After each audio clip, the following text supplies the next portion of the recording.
শরীরকে বাহির থেকে নয় ভিতর থেকে শক্তিশালী করুন। সরাসরি রসুনের উপর মধু ঢেলে দিন আর দেখতে থাকুন কি ঘটে। এতে করে বেঁচে যাবে পরিবারের সকলের প্রাণ। এটা এমন এক রেমেডি যা খেলে আপনার শরীরকে করবে অনেক বেশি এনার্জেটিক। এখানে আমার যেটা লাগবে, প্রথমে লাগবে খাঁটি গাওয়া ঘি। আর এই ঘিটা কিন্তু একদমই দানাদার ঘি। এখান থেকে হাফ কাপ পরিমাণ ঘি ঢেলে দিচ্ছি হাঁড়িতে। চুলা রাসটা আছে একদম লো হিটে। এই ঘিটা হতে হবে একদম দেশি গরুর সরের ঘি। আর এটা কিন্তু একদম দুধের সরের ঘি। আর এই ঘিটা আমি নিজেই তৈরি করি। এখানে দিয়ে দিলাম প্রায় 250 গ্রামের মতো রসুন। আর রসুনটাকে একদম মৃদু আঁচে, মানে একদম লো হিটে চুলায় বসিয়ে রাখবো।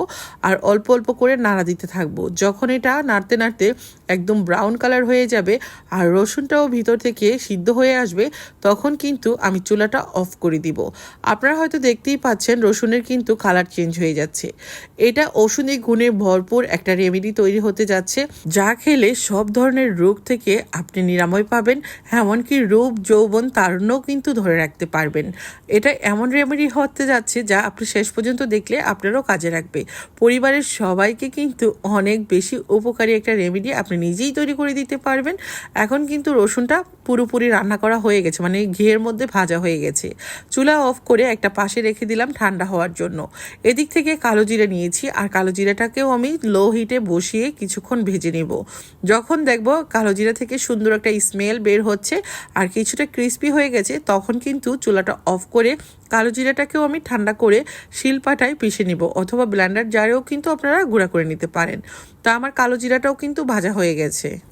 এখানে আমি কালো জিরা নিয়েছি 150 গ্রাম।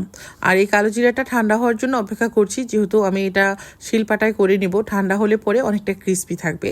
তো এখন কিন্তু ঠান্ডা হয়ে গেছে আর একদমই মানে এটা আমি গুঁড়া করে নিয়েছি। রসুনও ঠান্ডা হয়ে গেছে। এর মধ্যে দিয়ে দিলাম আমি কালো জিরা গুঁড়াটা। এটা নিয়েছি মধু, কালো জিরা ফুলের মধু। একদম অরিজিনাল খাঁটি মধু হতে হবে।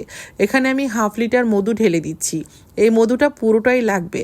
আর এই ঔষধি গুণে ভরপুর যে রেমেডিটা তৈরি করেছি, এটা স্ক্রিনের উপর ফোন নাম্বারে ফোন করে কিন্তু আপনারা চাইলে আমাদের কাছ থেকে এই রেমেডিটা নিতে পারেন। এটা কিন্তু সবার জন্য অনেক বেশি উপকারী। খাবেন প্রতিদিন খালি পেটে 1 চামচ করে খেয়ে নেবেন। যদি সর্দি ঠান্ডা লাগে সেই ক্ষেত্রেও খেতে পারেন। অনেকেই আছে শরীর দুর্বল, শরীরে কোনো রকম শক্তি পাচ্ছেন না, তারা কিন্তু এটা খাবেন।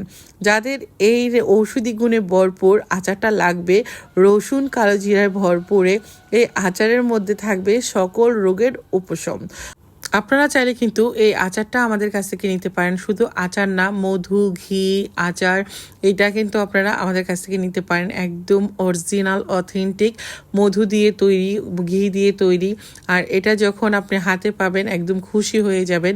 অনেকেই জানেন কোরআনে বলা আছে মধু এবং কালোজিরার মধ্যে সব রোগের উপশম আছে, মৃত্যু ব্যতীত। তো আপনারা কিন্তু এটা যদি নিয়মিত খেতে চান, তাহলে কিন্তু টেবিলের উপর যদি একটা বয়াম রেখে দেন, তাহলে কিন্তু প্রতিদিন নিয়ম করে খাওয়া হয়ে যাবে, তাই না? নতুবা দেখা যায় প্রতিদিন কিন্তু খাওয়া হয় না। যদিও আমাদের বাসায় থাকে, তবে রেডি করার জন্য অনেক সময় আমরা কিন্তু অলসতা করে খাই না। যদি এরকম রেডি থাকে, তাহলে কিন্তু টেবিলের উপর থেকে নিয়ে আপনি একটা চামচ দিয়ে 1 চামচ খেয়ে নিতে পারেন, তাই না?